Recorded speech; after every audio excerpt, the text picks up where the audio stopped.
Welcome to Broadway Drumming 101. My guest today is Tom Jorgensen. How are you? Never better, man. How about you? I'm good. I caught you in between acts. Oh, not between acts, between shows. You're Yeah, on we got the. 15-minute time crunch. We just got our 5-minute call. You gotta go. So where you from? Short ever. Well, I started when I was 3 and I did this and I went to school Thank you. and goodbye. Show's That'd be over. funny, man. Yeah, So in between shows, and the yeah, tour is Beetlejuice. that's All right. right. Um, All right. Which show yeah. I've never seen, which I wish I had seen it. There was interruption, came back, and yeah, I was working at the time too, but I hear it's a Mhm. really good show. Of course, I'm biased. You're asking somebody who works on the show. I say this all the time, even though I do work on the show, I did see it before I got the job. It was on my list of shows to see, and I was absolutely blown away by it. It was actually, I had watched Shannon Ford because Josh Samuels was a good buddy of mine, and he said, "Hey, you should just hit up Shannon to watch the book." And he was already stacked with subs, so I was just going into face to name and just check out his show. And it was the week before COVID shut everything down. Mm. So crazy timing. So that was, yeah, 2020. I saw the show, or at least saw his book before I had even seen the show. So I didn't know what was happening on stage. And then post pandemic, when they went to the marquee, I went to go see the show, and it was like nothing I had ever seen before. It was just a spectacle. The sound design was insane. It reminded me of all the things that made me fall in love with what musical theater drumming was about and how it pertained to the show and mixed and matched and how it told helped tell the story on stage. And I was just like, yo, this is really something going on. So it's an absolute privilege to play the show 8 times a week.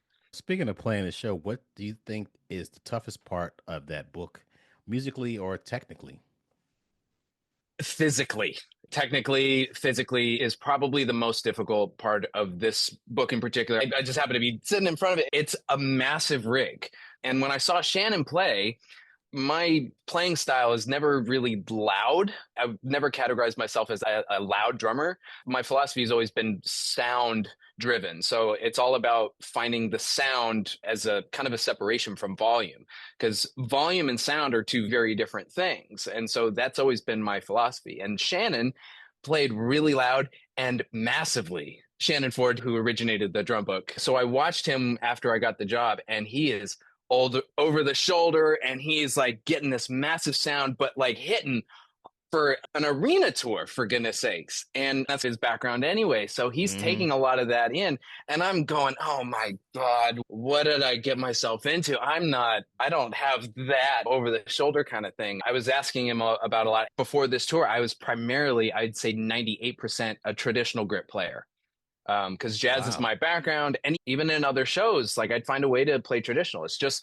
not that I'm advocating for a technique or the other. It's just what I grew up doing and what I spent a lot of time practicing. And that's just what I ended up practicing. And that was my upbringing. So just getting around, like, how am I going to do this? And how am I going to do that with, I had to really get my match grip chops together and back, because I'm not totally foreign. I'd played match grip in high school, some in college, but I hadn't in a while. So there were just some things about this book that was just physically impossible to do traditional grip.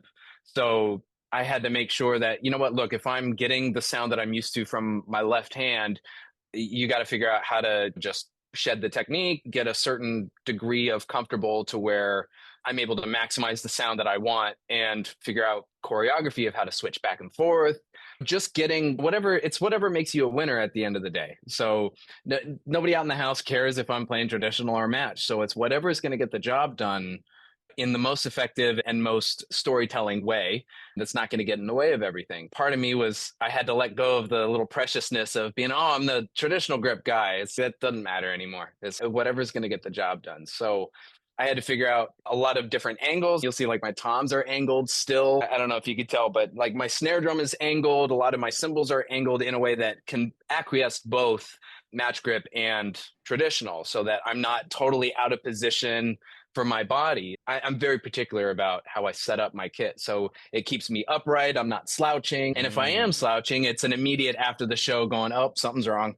I hurt this, or I've got knots in my back, or something or other. I've set this up in a way that the show will immediately tell me if I'm not doing something right with my body. So now, just to keep the longevity of that 8 times a week is probably the most challenging part of this book for sure. Did you start out playing traditional grip, and why traditional as opposed to matched? I started out playing match, but it was a quick switch to traditional because one of my first ever huge influences was Buddy Rich. I'm not alone in that. It's not unlike most other drummers. Buddy Rich and Dave Weckl were two of the guys that I had early VHSs given to me when I Hmm. was like really getting serious. And I had every Buddy Rich record and album that I was just like ugu gaga over. And just seeing the dexterity of that, I was just like, nope, monkey see, monkey do, got to do that. And it was just really cool. And it was just something that felt very comfortable. And then all throughout like middle school and high school, I was playing in the jazz ensembles. And so it was just, I found certain ways that I was able to just speak a little bit better playing traditional grip. And I'd switch back and forth, but traditional, I just felt at home. And so that's just what I opted to shed and practice. But again, it's whatever makes you a winner. So that's just what I was drawn to.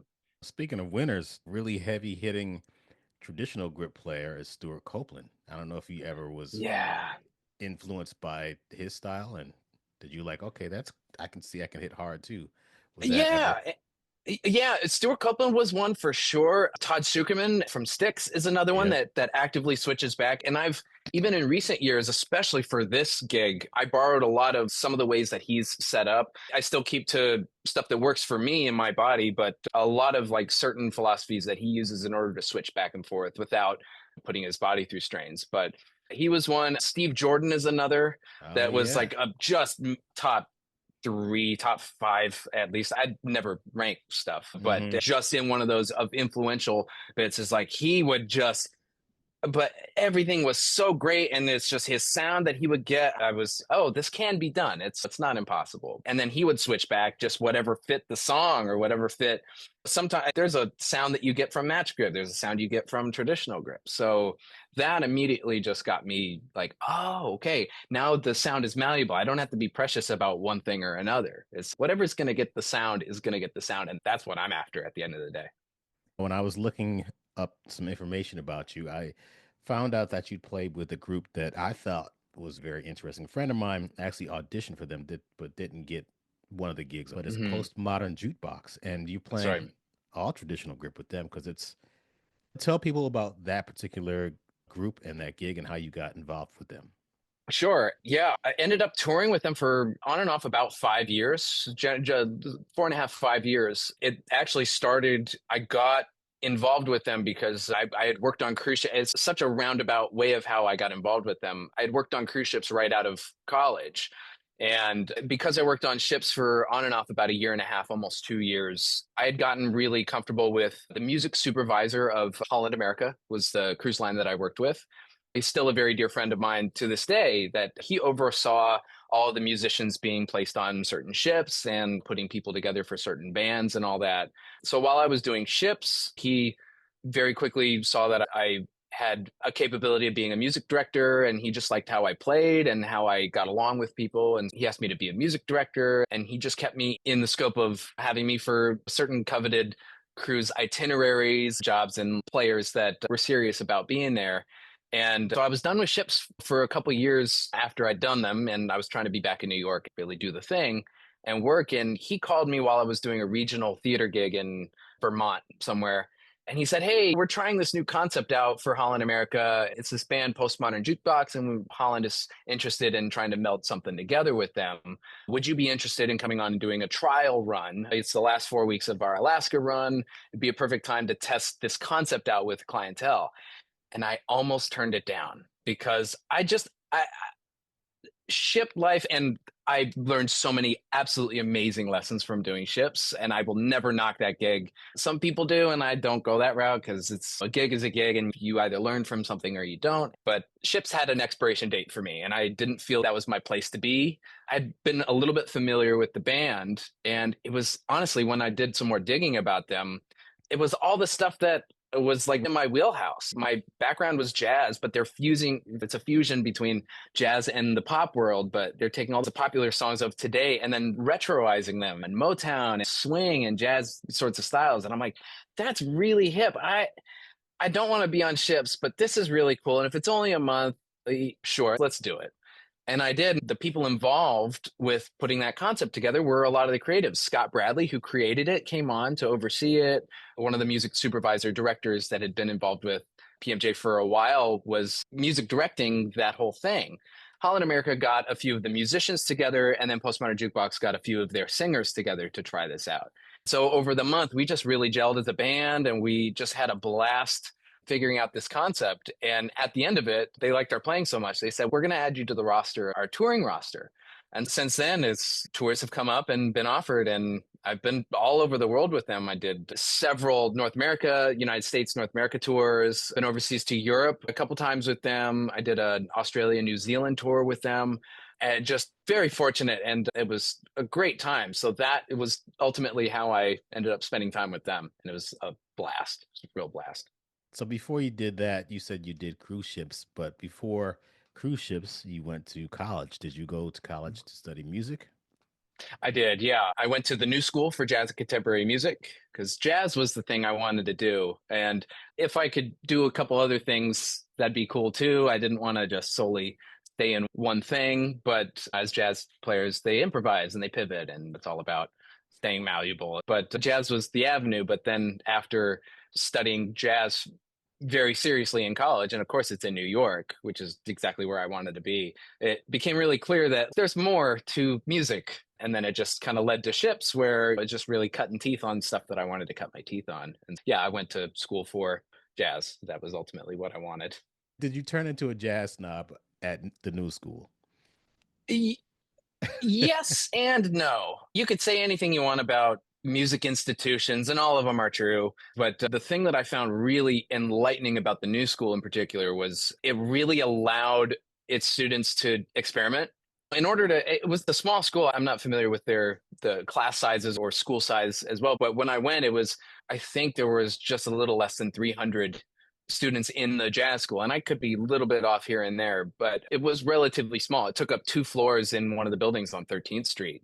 And so we all knew each other really well. We were all very tight knit, and we were always walking by practice rooms hearing somebody shed something. And it was just a constant, very friendly, competitive sort of vibe. But in order to be in with the young cats doing some hip stuff, you had to subscribe to some sort of, I don't know if snobbery is the right word, but it what I loved about it was that it forced you to not sleep on some heavy stuff that other people were checking out. So it just Mm. took you along for a ride. So and so is checking out this new Joshua Redman record that just came out, or this Ambrose Akinmusire album that just came out, and everybody's, I would never have checked that out had you not said that.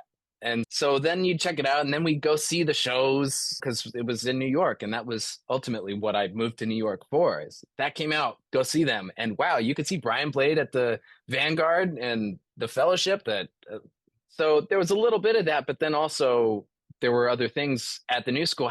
New School had an R&B ensemble. New School had a that before my time, Bernard Purdy taught, and then he left, I think, the semester before I joined. So I wasn't angry about that at all. Mhm. Sarcasm, but I would have loved to study with him. They had all sorts of different kinds of like John Coltrane ensemble. They had a fusion ensemble, jazz messengers ensemble. They had different ensembles Okay, that you could take as an elective. So it really helped that's you cool. expand your musical horizon. Yeah, I was wondering if people there would frown upon a group like Snarky Puppy. And it's jazz, but it's kind of the fusion vein, and it's modern, and it's younger people doing a modern thing, modern take on jazz. Yeah, I would certainly say that people had opinions. I personally didn't feel any discouragement towards one thing or another. So that was very nice, and that I appreciated. So going to a cruise ship, first and only time I've ever been on a cruise ship was the Broadway cruise last year, playing a bunch of different artists and playing a bunch of different songs. But the whole idea of being on a ship, just looking out and just seeing nothing but water. Jeez. Yeah. It's and then of course, if you have a show, what's it in the hull, in the front of the ship, what's it called? Yeah, the bow. The bow is Yes. the theaters are normally in the bow of the ship on And most you're ships. sitting Yeah. there getting ready and you feel it. Yes. Yep. Did you, I guess you got used to it. Did you ever get sick Yeah, at you'd all? get like this and that, and the hi-hat's going over, and this, and yeah. How long did it take for you to get acclimated to that kind of climate? The movement took a second because you're walking down, once you set sail, you're walking down the hallway going to get dinner or something, and you're having to readjust while you're walking. Thankfully, they've got the technology has stabilizers and stuff, so it's not usually that bad, but you do Mm. feel it. And what I really took from that in particular was body posture sitting behind a kit. I learned a ton about how to sit behind a kit. At the new school, took lessons with Michael Carvin, who's still one of my mentors, and I call him every time I'm like going nuts and all that. And getting a good perspective back. But he taught me a lot of sitting behind a drum kit is a lot like sitting behind a dinner table. You don't eat food like this because then you're not digesting your food. And a fighter doesn't fight like this. They fight upright because oxygen can get to your brain and you can stay clear. And so being on a ship, it forced my abs and forced my core to sit on a kit to where I'm mostly heels up, heels down if I'm changing technique or so. In order to be heels up, your core has to stay strong. Otherwise, you're like this behind the kit and you can't center yourself because then otherwise your ride cymbal is going to get louder for a second, back off. And so that taught me a lot about sitting behind a kit and being efficient with stabilizing my core. And then as soon as I got off the ship and played a land gig, I was like, whoa, it really was immediate. And I felt it very obviously of just staying upright and it helped the touch around the kit. So it took a minute to acclimate, but we were dealing with lots of different variant styles of music. It kept our minds off of the movement and onto the job at hand. High school, college, jazz, cruise ships, postmodern jukebox. When did musical theater first land on your radar, and that? What pulled you into that world as a drummer? Yeah, I also, not unlike other drummers, and you've interviewed certainly a lot of my friends that have all said the same thing, is I was really inspired by Wicked because my high school took a class trip or a band trip to Chicago one year where we saw a Broadway show and we did a jazz clinic at, I think it was DePaul, and just had a trip. It was one of the school trips, and we saw Wicked, the touring production that was in Chicago. I was a part of musical theater in my high school, playing for some of the school plays and musicals every spring. And it wasn't really, I didn't think it was a very serious thing. It was just something fun to do and it got me reading music and adapting to different kinds of ensembles and playing styles. But then hearing the Wicked drum book in a house. And when I tell you it was mixed to perfection, I'll never forget that experience of hearing how drums, everybody knows that drum book is an absolute masterclass in killer, just orchestrationally, it's serving such a meticulous purpose.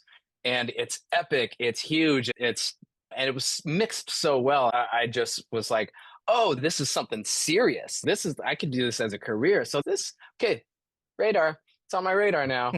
And so even in school, in college, when I moved to New York, I took an interest. Rolando Morales Matos, if you're familiar, is one of the hand percussionists at The Lion King.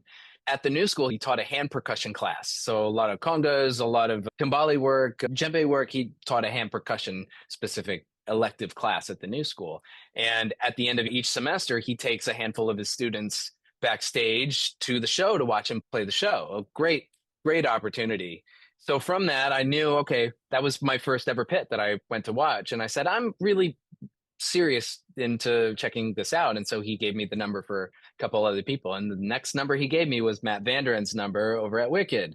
And of course, I was giddy as all heck because I could go see him. And I hit him up and I was young at the time. Dear Mr. Vanderen, it would be an absolute pleasure. We've all written those emails and And he very graciously invited me in, and I had the time of my life. And that's when it just, oh, I'm interested in this, very interested. So that took off. He gave me some more numbers to reach out to other guys, and I started sitting in more pits and just learning from them, piecing together what this world really is like. So Wicked ultimately set that into motion.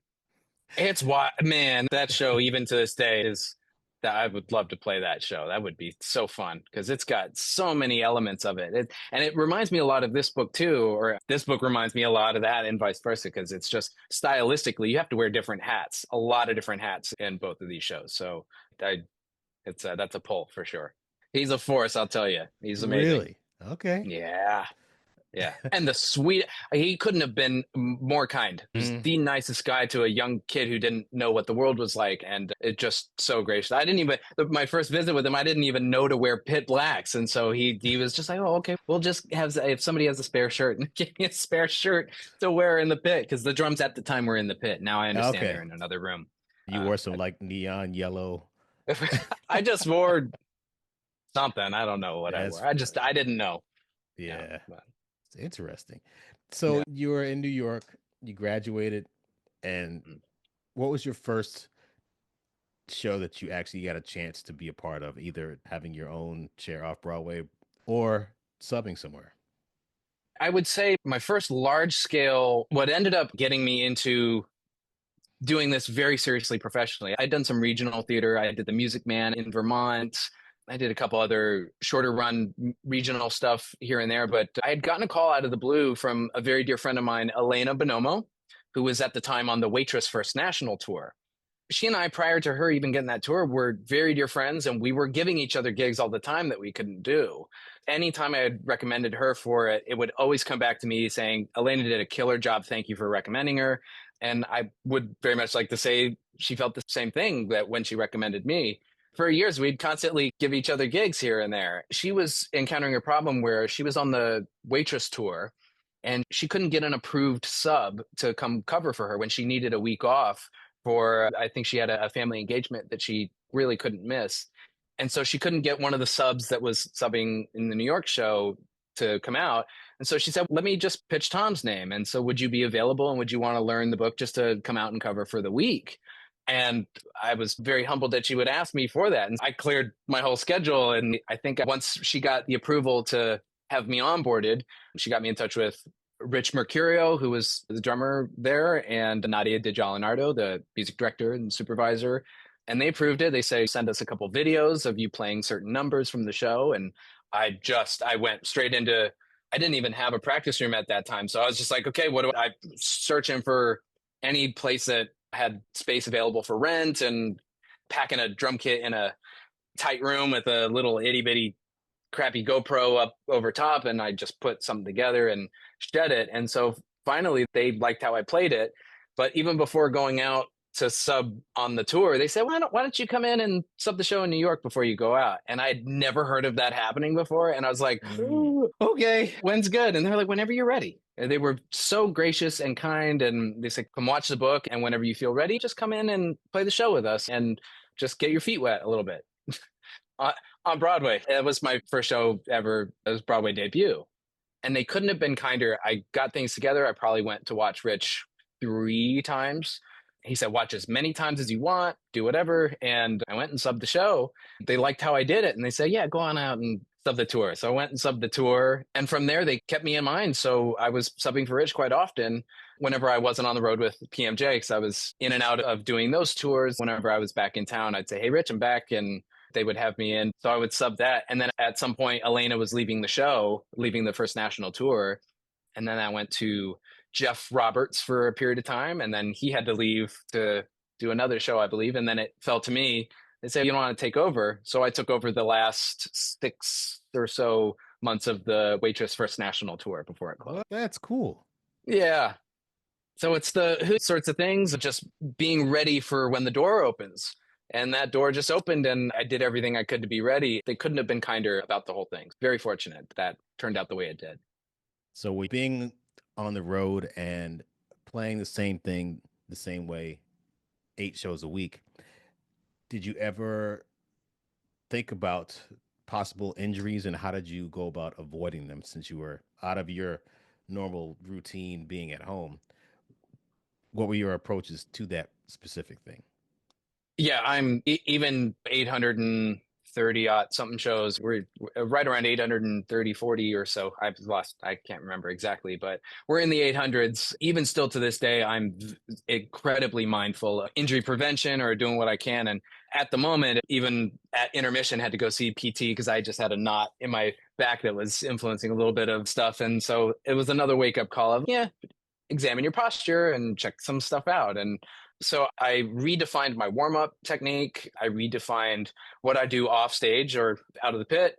I'll do extra stretching. I do a weekly stretching program. So 20 minutes before bed, I do some fairly intense long hold stretches from shoulders to hamstrings to hip opening exercises and back and wrist twists and ankles and all that. So I'll stretch before I go to bed each night. I'm just very adamant about making sure I warm up properly because if I don't warm up before the show, it's pretty immediate of you just can't do that. It's longevity, you can't sustain that. So it was very early on that I even got some advice from Shannon Ford, who has experience touring. And, I said, if you want to keep up doing the show 8 times a week, what do I need to do? And one of the things he said was just get plenty of rest, treat your body well, get good food. Junk food is a really easy thing to find on the road. And so just finding options to make sure you're keeping your body clean and hydration on the road is an absolute must. Water is your best friend. It cures pretty much every ailment that you might have. If you got a headache, you're probably dehydrated. If you've got knots in your back or if you're feeling tension in your body, you're probably dehydrated. Set an intentional mindset into place. So that's what helped me really lock into gear for being on tour and doing this 8 times a week. We don't have the luxury of subbing out a show every once in a while, like once every week. If we get tired or if we get sick or whatever, God forbid. Speaking of that, how do you keep things fresh and locked in after being on the road and playing the same thing for so long? How do you maintain your sanity and how do you approach the show to keep it at a high level? Yeah, I have a few methods around this. And one of them was one of the biggest lessons I've ever learned from Michael Carvin, among a million other things. We can have a whole episode about just what I've learned from Michael Carvin because he's been such a profound influence on me and my sending off into my career and my upbringing. One of the things he would always say is it's not about what you're playing, it's about what you're doing. Ultimately, what that means is it's not about necessarily, I'll phrase it this way. We might get really focused on this lick or that rudiment or that particular thing, but it's not what the focus in this estimation should be. What are you doing with how you're playing this instrument? What are you doing with the overall picture? How am I getting to this? How am I getting to that? It was then reinforced by being on cruise ships where some couple on one of the cruises might request Margaritaville for the 50th time that night. Sweet Caroline is still a song I have trouble with listening. My bandmates know this, very much about myself. Is Sweet Caroline comes on the radio, I'm just like, I'm traumatized. I can't listen to it no more. But this lesson was reinforced by we would have to play Margaritaville or two pina coladas on the pool set for the 50th time or something. And each time you could make a choice in that moment. I could be bitter and just, okay, whatever, and phone it in. And that's never been a part of my upbringing at all, phoning it in or just going on autopilot and just checking the watch, being on the phone. I do everything I can. That's just not in my DNA to do that. So what that then turned into is if I'm playing Margarita, okay, let me do something with this. What am I doing with this song? Let me preoccupy what my intentions are. I could listen to the bass player and figure out what if I sit back in the verses and then drive the groove in the chorus. What happens? What happens with the groove there? Or what happens if I listen to the keyboard player? Or if the vocalist is changing their phrasing on a certain thing, can I catch something? No matter the song I was playing, I always had something to do, or at least figure out what it was that I was doing for the music. So then at no point it became about the song I was playing or the groove I was playing. It was like, what was I doing with it? And so then now it pertains to shows. Again, that lesson was then reinforced by Rich Mercurio, whom he so very kindly, he and Nadia pulled me aside after my Broadway debut of playing the show. And I'll never forget this. They took me aside after the show. The show's done. Everybody leaves and goes home almost immediately after the show. They've got things to do. It's usually late, but they spent their time 45 minutes to an hour post show sitting me down talking about not just the waitress grooves and, oh, and I played this lick here and that lick there, but they went into depth of what we're extracting from these songs and what is the story behind the lyrics and behind the groove that we chose to orchestrate with this. And they went into detail of whoever is on for Jenna, the lead role, or whoever was being featured in the song.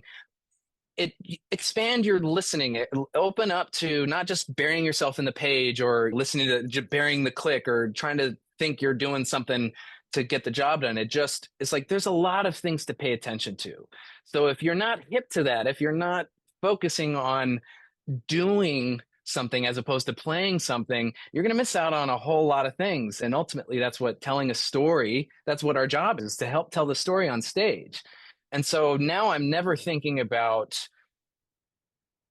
staying right on top of with a click or playing this song again and doing the same show again. I'm always having something very different to do. And then if I find that it is getting, because inevitably it will get monotonous, it's the week lasts 5 seconds when you're on a tour this long. This is our year 3 of this tour. And this is the longest job that I've ever had in my entire career. Inevitably, there are times where I don't even know what town I'm in. It's just, okay, we're coming in and have my shoes on, we keep playing it again. But whenever I get into that mindset, I walk around to the front of the theater and see all the people entering into the show. It's with our show in particular, Beetlejuice is such a cult classic, and from the movie and the show, it's just really grabbed a huge following. And so without fail, every single show we see people dressed in stripes or dressed in Beetlejuice cosplay and garb and all that. And so to walk by and just like subtly listen to their excitement to come see the show, that they've had tickets to come see for months. I can't believe I get to see this show. And some kid got their tickets for their birthday that they really wanted for Christmas and all these things. And so then now it's not about playing this song or that song. Now I know what I'm doing this for. So I call that a recalibrator. That recalibrates everything. And then I come in and it's like, okay, if I'm not feeling it, sometimes I'm not. And I think that's okay. We can't always be 100% of the time. So it's like just finding ways to make this worth doing. It's okay, I'm doing it for that kid that I could see right behind our conductor that is like literally in their seat, jaw dropped. And I'm like, okay, I remember that feeling. So do it for them. And then in turn, I do it for myself because I'm doing it for them. Yeah. For myself. And then it's all cyclical and it all works hand in hand. And so I'm never really doing the same thing 8 times a week. So that's what makes it very nice. I try to keep that mentality anyway. So you're on this tour. You've been on the tour for 3 years? So we're in our year 3. So Okay. it's coming up about 2.5 years that we've been on this, or at least since we started New York rehearsals end of October of 2022. So been a minute. That's great, man. Been a minute. Yeah. It's a lot your way, but steady money, and you're playing drums for a living. One of those things about gratitude, I remember just playing shows. The last thing I did was Ain't Too Proud. And I just remember trying to get to the theater and all these tourists are in my way. I just want to go from the train to 45th Street, just get out of my way. And then, maybe thank you for coming because you guys are going to that theater and paying a whole bunch of money to keep me employed. So I understand. Excuse that me. part. Yeah, exactly. So you got to keep things in perspective. And yeah, it is hard sometimes to do the same thing the same way every night, but you got to find ways to inspire yourself. But dude, that's become a great word I like using as a non-negotiable. Touring is a lot about finding non-negotiables and things that you have to set your boundaries on.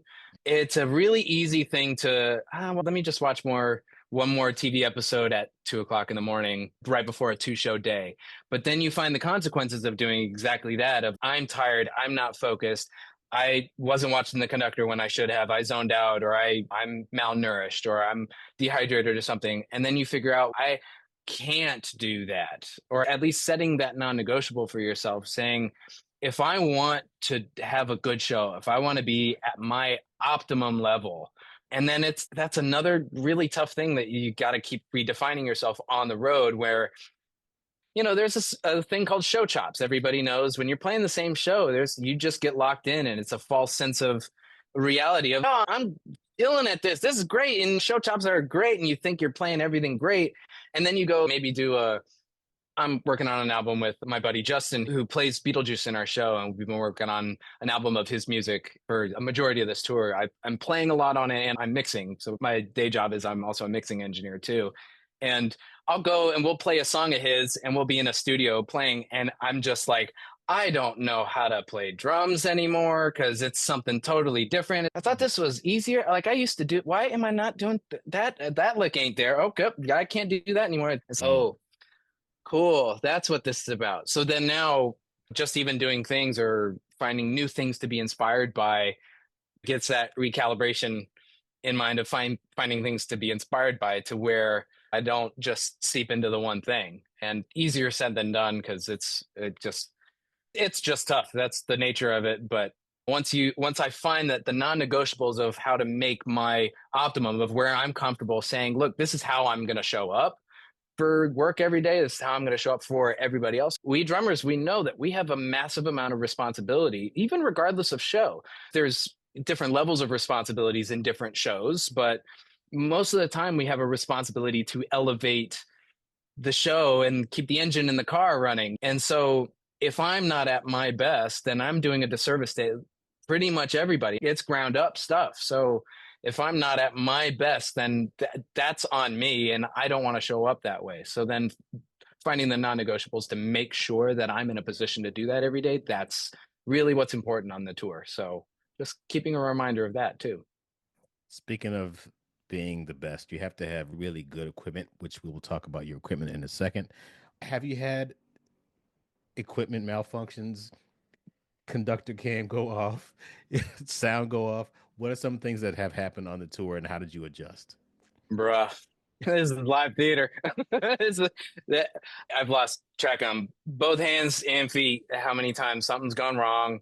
I go through about a pair of sticks a week, but sometimes I'll go through two pairs a week on the show. But sometimes sticks break mid song. Just the other day, I broke a stick, threw it away, and tried to get the second pair, and that stick flew out of my hand because I was this and that, and it bounced everywhere, and all it like onto microphones, all of the things that you don't want to have happen, and stuff that you swear nobody's going to pay attention to. But everybody says, well, "Have you made a mistake? Are you the only one that noticed? Do you think other people noticed?" This was one of those that everybody would have noticed because when a groove should be dude, you hear dude, clankety clankety clank clank dude, recover, and you Full get chops, that. man. I was doing something hip here. Y'all just don't understand what I'm doing. But when yeah, get hip to this guy. But then you get in the camera, you get the MD just going. And it's, sorry, I don't know what I'm doing. But we've had, as you can see around, I don't travel in a drum booth. That we travel, we put, because the sound design specifically had these drums to be separate, apart from the pit, always in another room for isolation, and so they can control the different aspects of the sound. And so we travel with these clear sonic foam baffles. Some of them, as you can see, are in a sorry state. That's the nature of tour, and they get banged around, and some collapse and fold in half. I've had some shows where they just and crash into a ride uh, cymbal or a crash cymbal mid song, and so I can't use my ride now because it's being choked by something. Pivot to something else, or one of these mics fell over one time, and so I'm literally like holding it up while playing one-handed. The stuff I've had to do. Sometimes like our actors will throw things off stage into a hamper in front of the stage, and we had one time where a bouquet of prop flowers was thrown and it hit our conductor go switch that switches between patches and click oh track. no. So one time it hit the next click track in a song, and so it skipped to the very next section, which was maybe 20 bars later in the song. And so we're hearing like some supplemental tracks going, and the click is like immediately was on the totally wrong click to switch to, and so then You we had to just had plow to through. plowing through, and then just making sure thankfully on tours you get to really trust your band, and you get to trust that everybody knows each other's sensibilities and how to recover from things like that. So then it's just who's going to take the reins. Usually for this show, usually it's me or the MD, But in the case where it needs to be a split second decision, it's like crossing the street in New York is you can't hesitate. You just got to go and tell the car, I'm going, and you're going to wait. It's just certain responsibilities that in those moments, it's not an over ego sort of thing. It's like, I just know that this is what needs to be done. And so it's like, nope, this is where it has to be. And then just hope that everybody gets the memo and you all arrive on some level the same way. Lots of things like that. But that was one of our bigger ones where the click was just totally derailed. And we just had to figure out, oh, the track is totally wrong. Mhm. And the click is wrong. What are we going to do? Let's find out on next episode. But So you've live toured, theater, baby. you've toured all over the place, all over the world, and all over the United States. What is one of the most meaningful and what lessons? What's the biggest lesson you learned that has nothing to do with music from the tours that you've done? Yeah, brilliant question. Because funny enough, I think it has nothing to do with music and everything to do with music at the same time. Is one of my favorite books is The Alchemist, written by Paulo Coelho.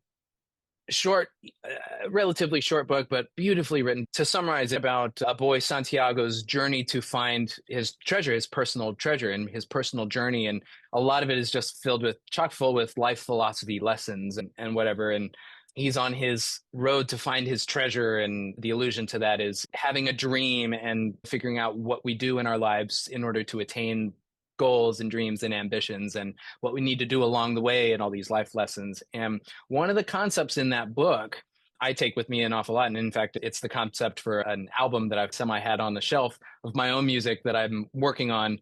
And during the pandemic is when it started. Is the concept is there's a thing called the language of the world that they reference in this book. And whether you believe in God or religion or whatever it is that's governing this thing or lack thereof, I do personally believe in some sort of thing, some sort of essence, some sort of, call it spiritual, call it esoterical, something that binds all of us in the human experience together. And it's not even the human experience, it's animals, it's nature, it's all of these things that make us tick, make karma happen, and make the world go around. So whether or not we're getting too spiritual or not, what I've learned from just being out into the world, I've been to 50 plus something countries at this point, and I've learned from really each instance is one, recognize the terrain you're in. Not every place has the same freedoms that America has. Not every place has certain things that Turkey has. Not every place has the same things as Scandinavian countries or down in Australia. It just everything has its own thing. So reading the terrain and figuring out what is the baseline of every culture and everything that moves. It's if you sit and people watch for a second, you establish a baseline, you see what is normal, what is happenstance of what's happening. And then you're more attuned to what is abnormal, somebody running away from something, and then it increases your assessment for potential danger, or you're just more attuned to something. That concept, the language of the world, has been a profound way that I've looked at learning from being around the world and seeing lots of different things happening, being attuned to how things move and how things affect each other has been one of my biggest lessons that I've learned, because now I go throughout the world figuring out how to take up space in a way that isn't an inflated ego. It's just like I know how to step into what I'm supposed to be doing in the world and how I can positively affect people around me, and vice versa. How can I be receptive to lessons being taught to me in life? And so now I'm just going about the world more open and not closed off to, if somebody teaches me a lesson this way, it might be really quiet. But if I'm not open to that, I might totally miss some really cool things happening. And so now I'm just more observant about how things work in the world. So that's ultimately, in a spiritual sort of way, what I take from those lessons. So it has everything to do with music too, because now it influences my personality. And I believe that who we are as personalities, as human beings, directly affects our music as well, because in some way or another, we translate how we feel and how we take up space and how our personalities are to how we play music, and then just tying that into each other. So it has nothing to do with music, but everything to do with music at the same time. Yeah, and the beauty of playing music, drums in particular, we could just talk about drums because this is a drumming podcast, but drums, what an escape, man. What an Mm, escape. If you're having a bad day, hopefully you have a method of coming to the drum. Among the many things Carvin would say is the drums will always take care of you if you take care of them. But it's drums are your best friend, and they'll put money in your pocket, they'll put a roof over your house, they'll let you travel the world, and so it's that as an escape. This is my best friend. So anytime I come to a kid, I get to, hopefully, if I'm in the right state of mind, to get me there. Like I get to come and shed all of that out, and some hmm. practice sessions where you're literally just get it out, and then you come away lifted. Hopefully, that's the goal. But music has a way of doing that, and drums in particular. It's going to a rec room to just throw stuff and break stuff and all that. What better way than on drums, man? We get to hit things for a living. Speaking of We hitting get things, to, yeah. I know this is part of it's going to go on YouTube, but it's also an audio podcast. So I just like to see your drum set there. You want to see? What kind of drums are they? So this DW, I'll throw it down a little. It's a DW collector's kit. Mm, This was actually rented from Boulevard Carroll. really? Yeah, I didn't make the decision in renting it versus buying a kit, but that's above my pay grade. Shannon also used DW for the show. I'd never played DW series. I played on kits every once in a while. So I learned how to play this instrument on this tour. It's a Ludwig foam over brass snare drum. Earlier, I had a brass hand hammered snare Ludwig that's Mm, shorter. It's about a 5 inch, which is what Shannon had. Either that or copperphonic, or I'm not sure. But mm, there was a sound to it that I just really gravitated towards. So Ludwig snare, DW drums, Remo drum heads. Big fan of Remo drum heads. I probably went through 4 or 5 different iterations of different kinds of heads to get the sound that I felt was what I liked and what I felt was appropriate for the show. And I'm using Emperor Smooth Whites. I haven't seen often people use, but Shannon on his kit was using DW stock heads, and they were smooth. And I was like, man, you got to change those heads, dude. Those are old. But there was a sound he was getting that was coming through the mics, because ultimately how they sound in the room versus how they sound in the mics is a very different scenario. And I'm not all about that, but a thing I think every drummer, especially in music theater, if they're doing a tour or something, every drummer needs to at least get into recorded music or microphones, or how that translates our sound out into the house.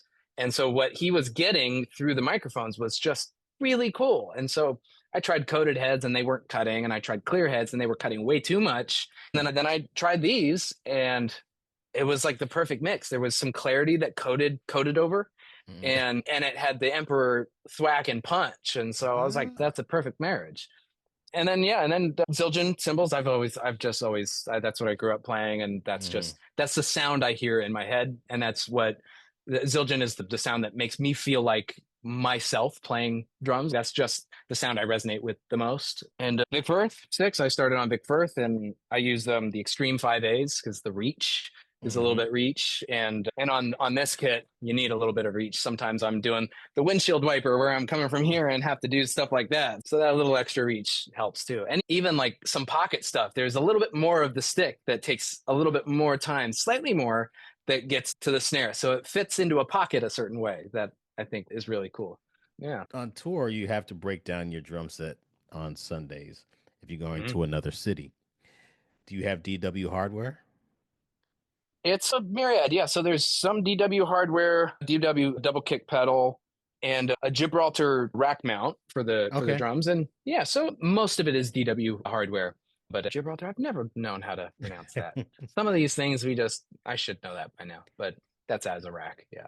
There are times where I see in certain venues they have a snare drum stand, and there's some people I know who have posted that snare drum stand. Is you can turn it so it tilts, you could turn it so that it rotates, you could turn it so that it goes up and down, and there's so many different permutations to it.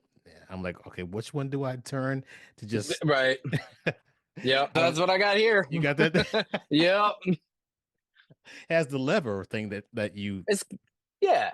It's got okay? and it's pros and cons. It's Every drum solid. company, but oh yeah, I've never had a snare fall, Yeah.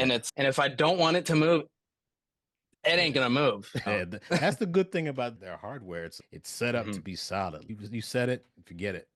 Yeah, except then every drummer knows this move of going to a clutch. If you're tearing something down, you got to pinch it and just. Am I crazy? Oh Every man, I drummer can't knows stand that. Where that. you're trying to these will stay, and you got to hawk two of that stuff Yeah. to get. But then you got to get the drum keys out, and sometimes I've even had to. Every once in a while, I warm up with Ralph Hardiman marching sticks, and I'm like, this is a job for the Hardimans, man. Oh But they'll man. never fail me. So there's that. So how many there should be a name for it where you're done with the gig or even setting up for the gig. You put your symbol on, you take your symbol off, and you're unscrewing the thing, and all of a sudden clink clink. Oh, You're like, bruh. oh shit, where did it go? Where did it? Yeah, and it will. Yeah, you swear you know where it went, but then there's that one odd time where it should be exactly where you heard it, you felt it bounce off your foot. It couldn't be any farther than a few inches, and it's Yep. halfway to Timbuktu on the other side. And you ever notice it's always in the spot that is so very conveniently out of reach? Yeah, I know. It's And it's just like that, it, like just past your finger when you're reaching down. Otherwise, you're gonna. It's always that one little reach. It's like it's the just sitting the there like universe is this, like, literally. you're not gonna find me. You're not gonna Yeah, find me. the universe is literally like the worst, the worst. Oh man. But those are the S- lessons that keep us patient. You could be aggravated by that, or you could be like, nah, I'm not giving anything I can't handle. So let's just put this in the bag of testing my patience. Or the time where you're playing and the hi-hat goes inside and then you lose it and the hi-hat. I don't know if that's happened to you. It Oh man. hasn't, but I think one time I forgot to tighten like one of the bases so that it wasn't the Uh hi-hat shaft, but it was the thing that holds up the bottom hi-hat that was mhm. just loose. And so now all of a sudden, why is my hat? This is tight. The clutch is tight. Why is it getting bigger and bigger? And then the thing just all of a sudden the bottom hi-hat is just down to the bottom. That's my day I'm having today. That's funny. Yeah. Starts out tight, all of a sudden you're playing AC/DC and then you're playing And then all of a sudden Jeff Porcaro open hi-hats. What? How did I get here? man. Good stuff. I was going to ask you what kind of equipment that you use, but you just explained that. And Mm. you are on tour with this until the wheels fall off, or is there an end game? And do you have anything that you're working on outside of this? We currently don't have a set end date as I know it. I think we're still working out details, but we have public dates until end of Toronto, which will be in Toronto for 7 weeks this summer, end of July, which is exactly how the Waitress First National Tour ended. So I'm thrilled to go back and play. We're playing at the Mirvish, the same theater that we ended that tour with. So I'm tickled as all hell to go back, and that's going to be exciting. And that long story short, put a little seed to how I got this gig. Phil Martin and I were in town at the same time. My MD on Waitress knew Phil, got us introduced, and then Phil was the one that recommended me to Andy Grubbengeezer, our MD, that got contracted for Oh, this, and Andy. that's how I got this gig. Yeah. Oh man. So So he's the who on. and all that. Yeah. That Andy's the MD of this tour. that's correct. Yeah. That's But cool. yeah, apart from that, we're told that the tour has some dates post that, but for any final confirmation, we're not totally sure yet. But I'm on it until I feel it in my body that it's time to move on to another thing. I still have the energy for this, but I'm at the point now where if the tour announces it's closing, I'm going to be okay with that. I've put in enough time. I'm not going to be heartbroken. Bittersweet, sure, but I would not be opposed to moving on and doing some other things. And I'm coming back to New York. I still have an apartment in Brooklyn that I pay rent for, but I get to keep Mm. my stuff in there. Worked out a deal with my roommates. It's a win-win. And some of the other things that you're working on outside, you said you have an album that you're gonna take off the shelf. I'm currently working with a couple different artists at the moment on their projects. I've had for several years a mixed job with a very dear friend of mine that I met through Postmodern Jukebox. Her name's Robin Adele Anderson. She has her own YouTube channel and she does a very similar sort of thing where she takes songs and she retroises them, puts them into a certain style. And she's created an immense following and she's one of my dear friends as well. Whenever I'm back in town, I play on a lot of those videos, but on the road, I travel with a mix rig that I take with me and set up in a hotel room or a B&B, and I mix her live videos that then get put on Spotify and streaming services. And so that's my day job, as I like to call it. And then my night job, I come here. Great. So those, I'm always keeping busy with something like that. So where can people find you online? Online, my Instagram is TJ Sound, aptly named because that's my philosophy. TJ Sound is my Instagram. I'm on Facebook. My website is Tom Jorgensen Sound at or tomjorgensensound.com. And that's ultimately what I stay up with. And I try to stay as active as I can. I got to put some more drum videos up. I've been meaning to do some projects like that, keep active on that, but that'll be in the near future for sure. I like that whole sound thing. That's Yeah, very, that's your me like, too. That keeps a nice perspective for me. It's a lot of what Carve is. It's not about what you're doing. It's not about what you're playing. It's what you're doing. And a lot of that is very sound oriented. And because I'm a mixing engineer, I'm always geeking out about what microphones are you using? What processing are you doing out in the house? I'm a big fan of how this acoustically is getting translated to this and then conversely out into the house. Ultimately, I think as the biased me doing that sort of work as well. I think every drummer should be attuned to at least a little bit of that world. So there's some way to talk with a sound designer of what sound I'm going for and how to get this. If there's ever an opportunity to go hear your book out into the house, you get to hear not only what's happening on stage, but you hear what's being translated and what's the important bits. It's just another element of telling the story. I appreciate you telling your story. And it was very good to get to know you and catch up with you in between Oh, I gotta songs. play the next one. Hold that. It's a pretty long break there. Yeah, yeah. Congratulations on everything that you've done, and I wish you continued success and keep moving forward. I love your energy, and I'm glad that you could be part of the podcast.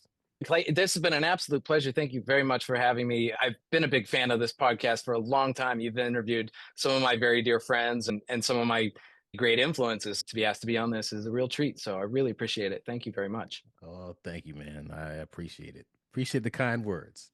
Likewise.